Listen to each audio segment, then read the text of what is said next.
Today's Friday, April 22nd, 2022. This is for documentation purposes. This is sabotage vandalism on my property in Kentucky.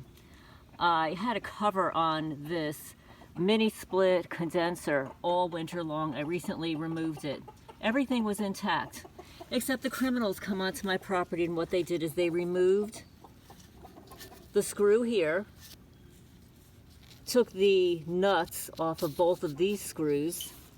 It's now loose in the back here. They may have actually accessed it. So there's a screw missing.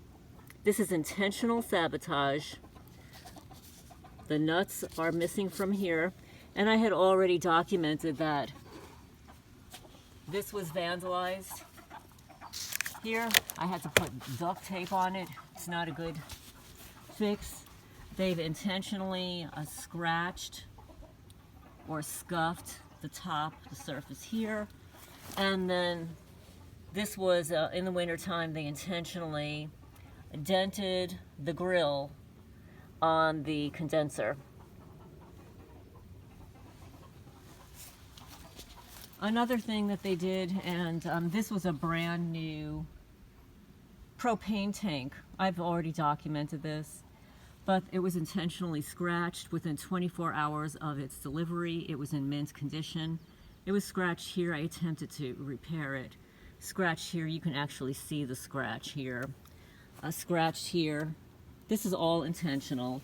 Scratched here, and no, the only person living here is me.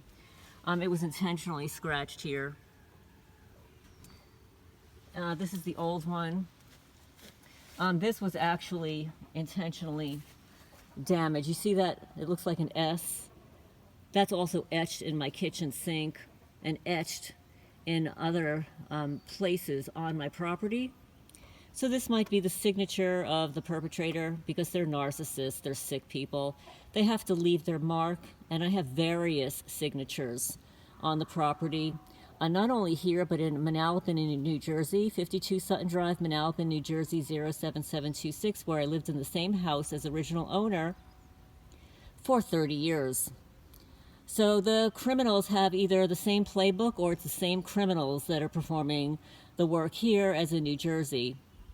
And of course, the Manalapan Police Department is involved, and I can prove that. But anyway, this is additional vandalism.